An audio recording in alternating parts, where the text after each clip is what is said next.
ఈ pyramid spiritual societies వారి 18 ఆదర్శ సూత్రాల్లో మొట్టమొదటిది సరైన ధ్యానము. అంటే సరికాని ధ్యానాలు 1,1,00,000 ఉన్నాయి, సరైన ధ్యానం ఒక్కటే ఉంది, దాన్ని అందరికీ చెప్పడం. రెండవది ఏమిటంటే సరైన పుస్తకాలు చదవడము. ఇవన్నీ కూడా సరే, ఖలీల్ గిబ్రాన్, యోగానంద పరమహంస, స్వామి రామ, ఇలాంటి పుస్తకాలు చదవాలి. ఒక యోగి ఆత్మకథ యోగానంద పరమహంస రాస్తున్నారు, ఎంత గొప్ప పుస్తకము. The living with the Himalayan masters అని స్వామి రామ రాశారు, ఎంత గొప్ప పుస్తకము. ఖలీల్ గిబ్రాన్ ద ప్రాఫెట్ అనే పుస్తకం రాశారు, ఎంత గొప్పదో. Jonathan Livingston Seagull illusions 1, bridge across forever అనే రిచార్డ్ బాక్ పుస్తకాలు చదవాలి. కనుక hands of light, light emerging అనే బార్బరా అండ్ బ్రెన్నన్ పుస్తకాలు చదవాలి. లిండా గుడ్మాన్ పుస్తకాలు చదవాలి. Star science, Linda Goodman's star science అత్యద్భుతమైన spiritual science book. Lobsang Rampa పుస్తకాలు చదవాలి. యూ ఫర్ ఎవర్ అన్న పుస్తకమే నన్ను ఇలా మార్చింది.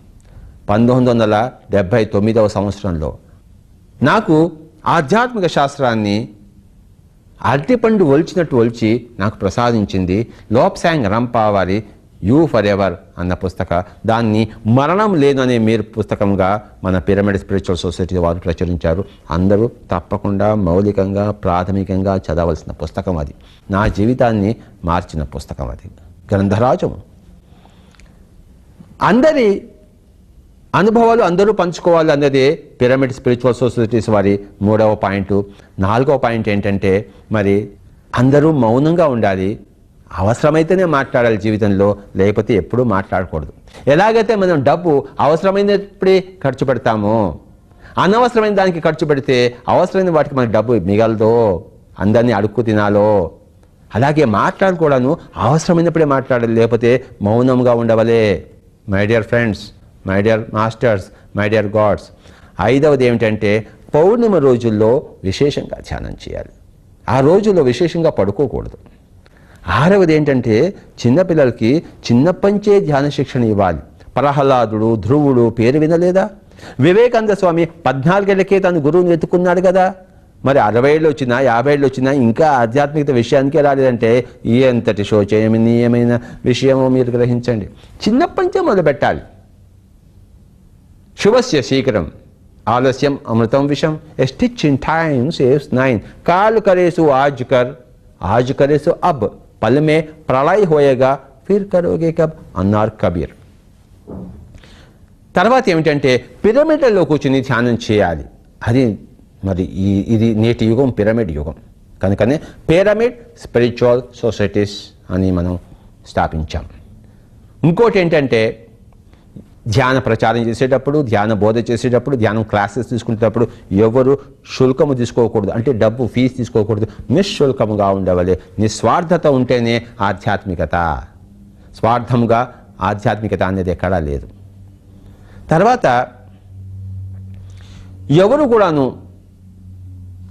వాళ్ళే గురువులు, మనమంతా జీవితం అంతా శిష్యులుగా ఉండాలని చెప్పేసి ఆ భావం లేకుండా నేను ఈ ఆధ్యాత్మిక శాస్త్రంలో ఒక గురువుని కావడం కోసం, ఒక బరువైన వాడిని కావడం కోసం, ఒక నిష్ణాతుని కావడం కోసమే మీ దగ్గరకు వస్తున్నాను, ఆ విధానం చెప్పండి అని చెప్పేసి సీనియర్ మాస్టర్ జూనియర్ మాస్టర్ అనే తత్వంలోనే ఉంటూ గురువు శిష్యుడు అనే విధంగా కాకుండా ఉండాలన్నమాట. అంటే ఫ్రెండ్షిప్ ఉండాలి ఎప్పుడు అందరికీ. నేను మీకు ఆధ్యాత్మిక మిత్రుణ్ణి. I'm a friendly Buddha. I'm not your గురువు. ఎవరికి నేను గురువుని కాదు. నేను గురువుని. మీకు కావాలంటే ఈ సబ్జెక్ట్ని ఇన్ఫర్మేషన్ ఇచ్చే ఒకనొక మిత్రుణ్ణి, మీకు ఆప్త బంధువుని, ఆప్త మిత్రుణ్ణి. కనుక తర్వాత కాషాయ వస్త్రాలు వేసుకోవడము, ఏదో జడలు ధరించడము, ఇక్కడ అన్నీ కూడాను మరి రకరకాల మాలలు ధరించడము, షో చేసుకోవడము, ఇదంతా ఆధ్యాత్మికత అనిపించుకోదు. సాధారణంగా ఉండాలి వేష భాష. భాష అదేదో గ్రాంధికంలో మాట్లాడుతూ ఎవరికి అర్థం కాకుండా వాడి సంస్కృతంలో మాట్లాడితే అది ఆధ్యాత్మికత అనిపించు. అందుకనే బుద్ధుడు పాళీ భాషలో మాట్లాడాడు. మన వేషం కానీ మన భాషం కానీ సామాన్యంగా ఉండవాలి. అది పిరమిడ్ స్పిరిచువల్ సొసైటీ వారి మౌలికమైన పాయింట్. తర్వాత ఏమిటండి మై డియర్ ఫ్రెండ్స్, గృహస్థుడుగానే ఉండాలి, గృహస్థ జీవనం అవలంబించాలి, మరి అందులోనే ఆధ్యాత్మికతను రంగరించాలి. ఈ రోజుకి 24 గంటలు ఉన్నాయి. మరి 12 గంటలు ప్రాపంచిక జీవితానికి, 12 గంటలు ఆధ్యాత్మిక జీవితానికి. కనుక ఇక్కడే దాన్ని అలంకరించాలి. సంసారంలోనే నిర్వాణం అన్నాడు ఆచార్య నాగార్జునుడు. అదే పిరమిడ్ స్పిరిచువల్ సొసైటీస్ వారి అత్యద్భుతమైన పాయింట్. తర్వాత మన సమస్యలను మనమే ఎదుర్కొనాలి. మనకి అంత శక్తి ఉంది. ఆత్మశక్తి అనంతం. ఆ అనంతమైన ఆత్మశక్తిని ఉపయోగించి ఎవరి సమస్యలను వారే పరిష్కరించుకోవాలి. నాకు తలకాయ నొప్పి వచ్చింది, డాక్టర్ దగ్గర పోకూడదు, నేను ధ్యానం చేయాలి. నాకు క్యాన్సర్ వచ్చింది, డాక్టర్ దగ్గర పోకూడదు, మందులు తీసుకోకూడదు, నేను ధ్యానం చేయాలి. నా దగ్గర అంత శక్తి ఉంది. నా సమస్యలకు పరిష్కార మార్గం నా దగ్గరే ఉంది. కనుక నా ఆత్మశక్తిని ఉపయోగించే నా సమస్యలను నేను పరిష్కరించుకోవాలి. ఎవరి దగ్గరికి దేహి అని పోరాదు. కనుకనే డాక్టర్ దగ్గరకు పోకూడదు, మందులు ఏది తీసుకోకూడదు. అలోపతి కానీ, ఆయుర్వేదం కానీ, హోమియోపతి కానీ అనేది మౌలికమైన సూత్రం. పిరమిడ్ స్పిరిచువల్ సొసైటీస్ వారి మౌలికమైన సూత్రం. మనల్ని మనమే ఉద్ధరించుకోవాలి. ఉద్ధరేది ఆత్మనాత్మానం అన్నాడు కృష్ణుడు భగవద్గీతలో. ఎవరిని వారే ఉద్ధరించుకోవాలి. నీ తలకాయ నొప్పి నువ్వే ఉద్ధరించుకో, నీ క్యాన్సర్ నువ్వే ఉద్ధరించుకో. ఎలా? ధ్యానవిక, యోగివిక నాయనా అన్నాడు భగవద్గీతలో కృష్ణుడు. కనుక ఈ విధంగా ధ్యానం అనేది మౌలికమైన విషయము. ఈరోజు మనం ఆ ధ్యానం అనే విషయాన్ని తెలుసుకుందాం.